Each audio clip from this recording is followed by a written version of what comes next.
Muy buenas tardes, amigos. Este es el programa Diálogos de Montoner. Bueno, ahora queremos echarle una mirada a nuestros hermanos países, a los países de América del Sur. Y sucede que en Chile se acaban de desarrollar las elecciones municipales, regionales, de gobernadores. Y hay una primera conclusión, una primera mirada. El gobierno, el oficialismo, ha sufrido una dura derrota y han ganado las llamadas fuerzas de la centro derecha. ¿Qué significa esto considerando el desarrollo del gobierno de Gabriel Boric, la situación actual del gobierno de Gabriel Boric y la perspectiva de las elecciones generales del próximo año? En 2025 Chile debe desarrollar elecciones generales y bueno, en las encuestas también al gobierno y a la izquierda no le va bien. Aparecen tres candidatos desde el centro a la derecha. ¿Qué significa todo esto? Para hablar de estos temas, el día de hoy hemos convocado a Alexis López. Él es director de radio y televisión de Santiago de Chile y un permanente entrevistado de nuestro portal. Ha tenido la gentileza de aceptar este diálogo. Buenas tardes, Alexis. Gracias por la conversación. Muy buenas tardes, Víctor. Un gusto estar contigo y la audiencia del Montonero, como siempre. Muchas gracias por la invitación. No, gracias a ti, Alexis. La pregunta sería, ¿cuál es la primera impresión que te causan los resultados electorales en Chile? Mira, el primer hecho absolutamente relevante es que por primera vez en muchísimo tiempo, y estoy hablándote de 20 años a lo menos, la izquierda acaba de perder el control territorial. Lo estoy diciendo en el lenguaje que ellos usan habitualmente. Es decir, acaban de perder la hegemonía que tenían a nivel de concejales de los municipios en el país y también a nivel de los cores, que son un ente representativo a nivel regional.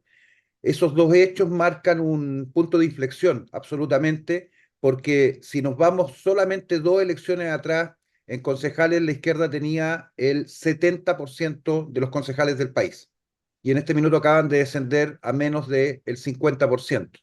Y los sectores de derecha y centro derecha, si se quiere, están en el orden del 53, 54% en este minuto. En el caso de los core, hay una abrumadora mayoría de cores de derecha y eso también es un punto importante. No ha quedado la misma situación en el caso de los alcaldes. En el caso de los alcaldes hay un relativo empate.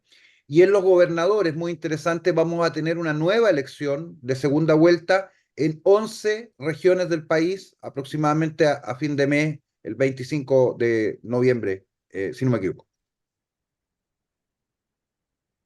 Es la primera vez, dices tú, en los últimos años en que la izquierda pierde el control territorial. Quizá en ese hecho se sustentaba, al margen de que el gobierno tuviera menos 30% o en general la izquierda apareciera debajo del 30%, en ese hecho se sustentaba esa permanente posibilidad electoral que parecía tener la izquierda. ¿Es correcto hablar en esos términos?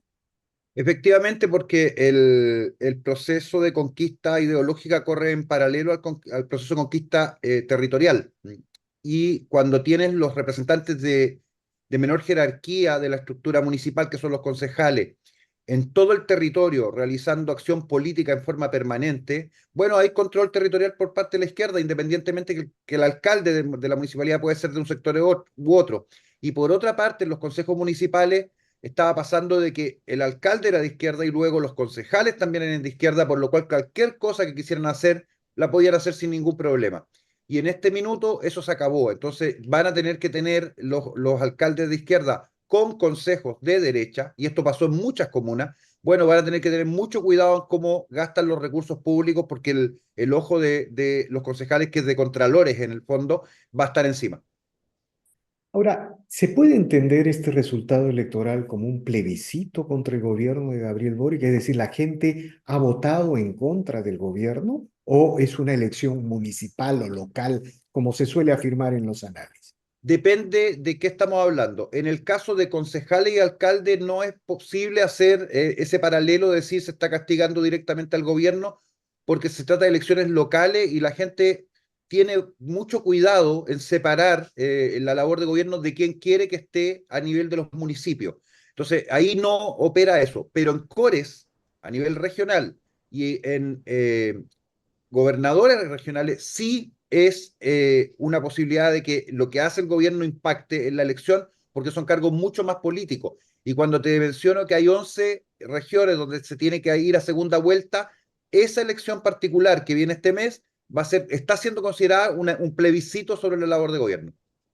Ahora, si te preguntara qué gobiernos regionales significativos ha perdido el gobierno, qué municipios, digamos, paradigmáticos representan una derrota general, ¿cuál sería la lista, Alexis? Un poco para información de nuestros televidentes.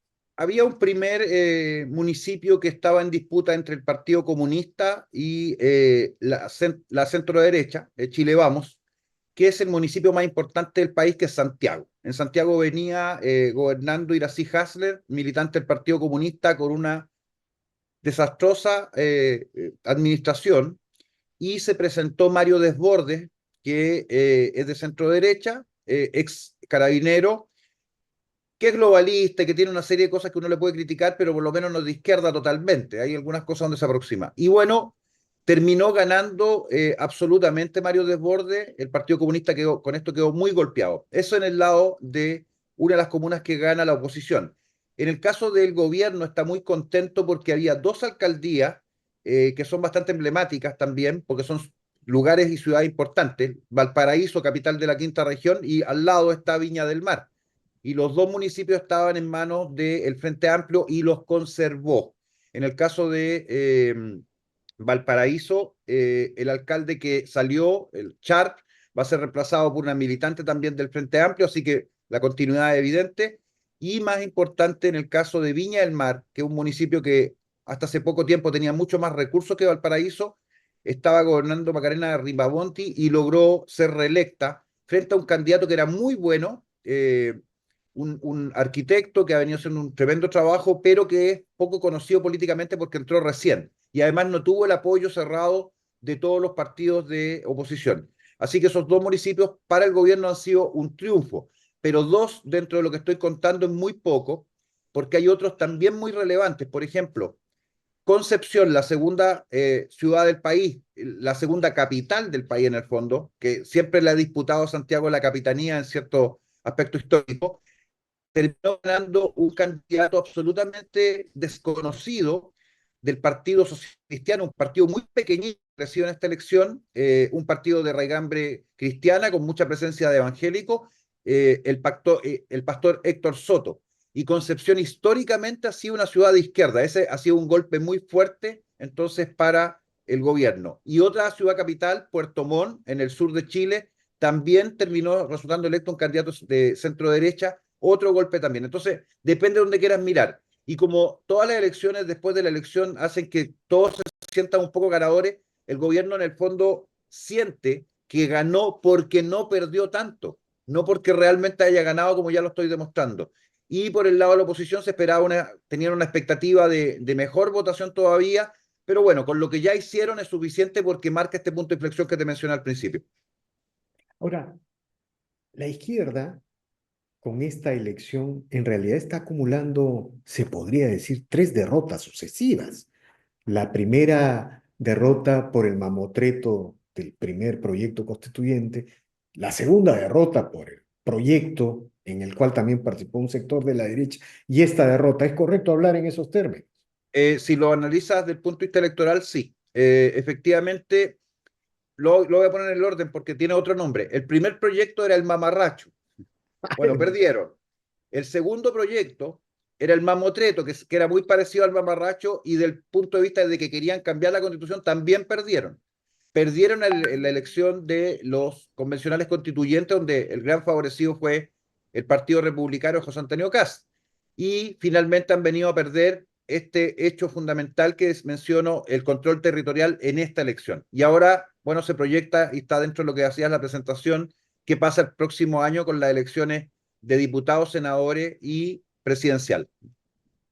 Ahora, a eso voy, y, Alexis.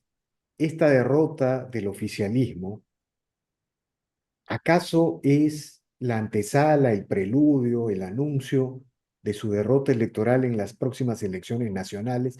Bueno, en las encuestas hay tres candidatos desde el centro a la derecha liderando las encuestas. ¿Cuál es tu apreciación?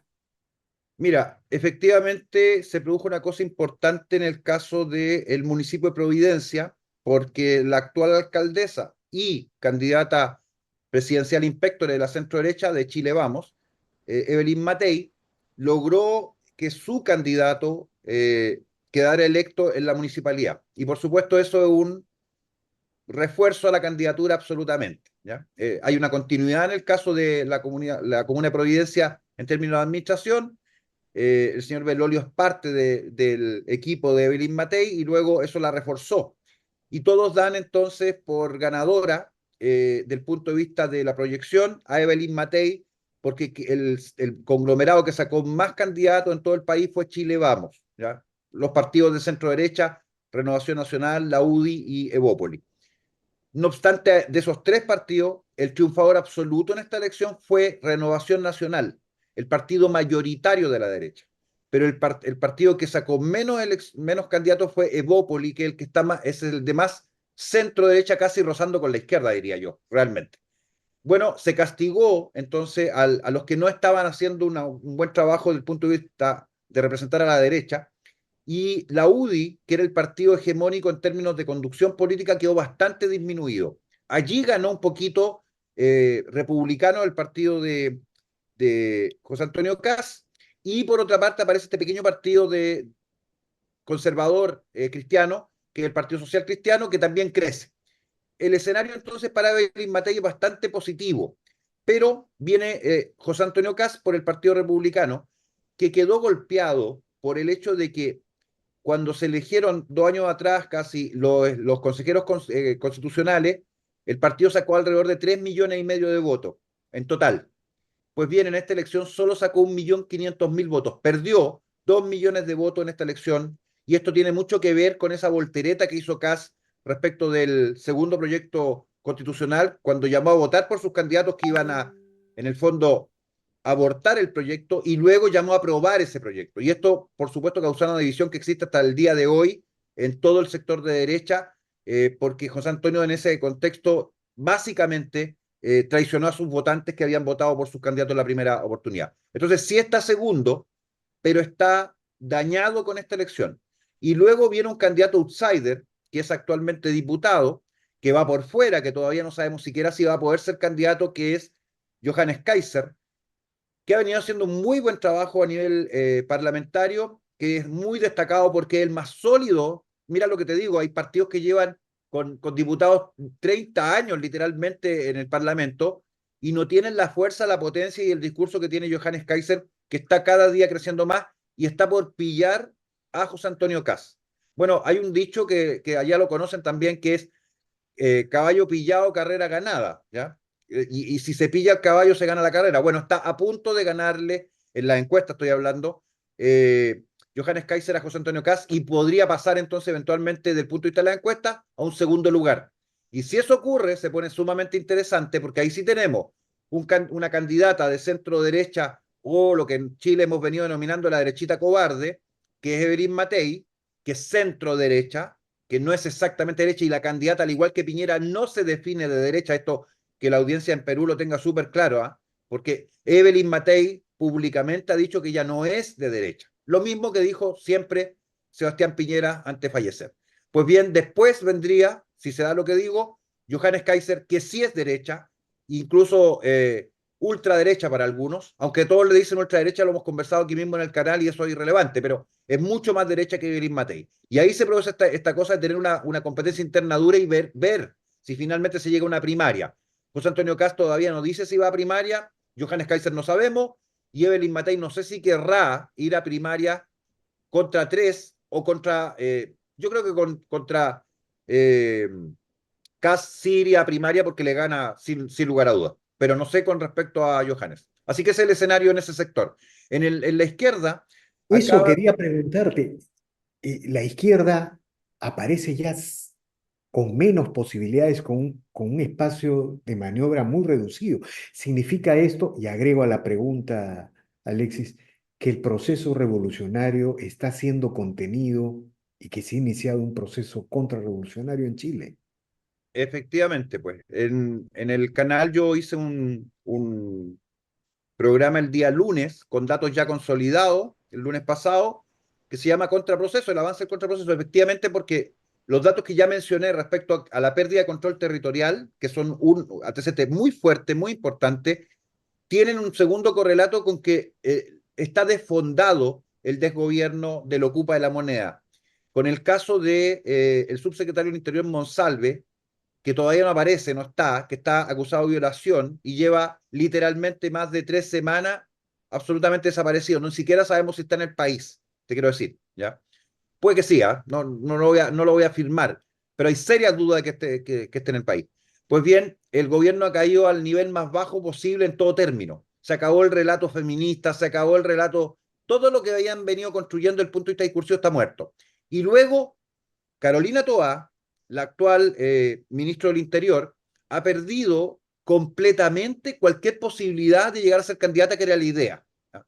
Porque el subsecretario estaba directamente bajo ella en el cargo. Y tú te imaginas que en el peor fin de semana del año en el país, cuando tuvimos las fiestas del 18 de septiembre, las fiestas patrias, hubo 37 muertos ese fin de semana, 37. Y bueno, el subsecretario que tenía que presentarse a una conferencia de prensa al día siguiente para dar cuenta de qué había hecho el gobierno respecto a esto, esa misma noche estaba realizando, la noche anterior había realizado la violación de esta funcionaria que estaba bajo su cargo, donde intentó violarla por segunda vez incluso. Entonces, ese es el nivel en que está el gobierno. Y por ende, Carolina toda está absolutamente dañada y probablemente tenga que renunciar o termine con una acusación constitucional a corto plazo, que ya sería la segunda, porque se hizo una anterior. En ese sentido, el gobierno no tiene candidato directo. ¿Y qué ha ocurrido? Que hay un alcalde en Maipú, que es del Frente Amplio, del partido del presidente, que obtuvo una reelección con muy alta votación, siendo el más votado a nivel nacional. Y a él se lo quiere posicionar como figura presidenciable. Pero bueno, la misma noche salió señalando de que él no está para ser candidato y que se debe a los candidatos o sea, perdón, a los electores de la comuna, y por ende no se va a presentar. Cosa dudosa porque al final del día las presiones y todo esto pueden hacer que sea candidato. Tomás Bodanovic se llama. Pues bien, él podría ser la carta eventualmente, pero parte de una condición compleja porque siendo el alcalde más votado, que siempre es importante, no obstante va a tener un problema si se cambia a mitad de año, no alcanzaría a cumplir 4 meses o 5 meses en el cargo y tendría que salirse del cargo para poder ir de candidato. Entonces es un problema. Así que ese es el escenario. De acuerdo. Ahora, Chile entonces, con marchas y contramarchas, está recuperando su camino, ¿no? Quizá no manera de, no hay una fuerza dirigente en todo este proceso, pero es como una reacción casi espontánea de la sociedad que se ve expresando en sus procesos electorales, en estos procesos electorales que tú estás describiendo. Ahora, la pregunta es, entonces, la mayoría de los chilenos han identificado como el momento el inicio de la tragedia, del declive, de la desorganización de Chile con la izquierda, con el gobierno de Boric y con sus propuestas. Absolutamente. Hoy día, cito encuestas, no es lo que más me gusta, pero es un buen dato. El 80% del país estima que el país comenzó su declive con la insurrección del 18 de octubre del 2019. Y eso te dice muchísimo. ¿Por qué? Porque nosotros siempre hicimos notar que incluso en la llamada marcha más grande de Chile, que se cumplió un año hace poco, o sea, 5 años hace poco, donde participó alrededor de 800.000 personas, los medios dijeron 1 millón y algo. Todavía en Santiago había 7 millones de personas o 6 millones de personas que no salieron a marchar y no hicieron nada. Era una minoría, lo que quiero decir, todo lo que pasó el 18 de octubre. Y eso está quedando reflejado en las elecciones cada día más y en la percepción ciudadana respecto a que, por ejemplo, el 18 de octubre de este año, que se conmemoraban 5 años de la insurrección, salió un grupo absolutamente minoritario a Plaza Baquedano a manifestar. Yo no te diría que habían sido más de 150 personas, nada. Y violentista además. Entonces fueron rápidamente disueltos por carabineros y nadie en Chile, lo voy a decir en chileno, les dio pelota alguna, porque no tenía ninguna importancia. Así ha caído eso. El octubrismo está muerto desde el punto de vista de lo que planteó en algún minuto, si lo quiso validar, nadie les cree, y peor aún, el gobierno está más muerto que ellos todavía. Se acabó. Bueno, esa es la diferencia con Perú. En Perú hay cosas parecidas, pero la alternativa de la centro derecha todavía no emerge con nitidez. Eso es por la fragmentación que el progresismo ha desarrollado en el sistema electoral. Pero, en fin, de alguna manera, Perú y Chile pueden salir de las trampas, de los pantanos a los que los arrojó la izquierda latinoamericana. Muchas gracias, Alexis, por estas declaraciones, por estas reflexiones, infinitamente agradecido como siempre, y tenemos que seguir conversando como solemos hacer. Un gusto, Víctor. Gran saludo a toda la gente de Perú. Muchas gracias. Bien, amigos, esta ha sido una nueva edición de Diálogo del Montonero. Regresamos en la siguiente edición. Gracias.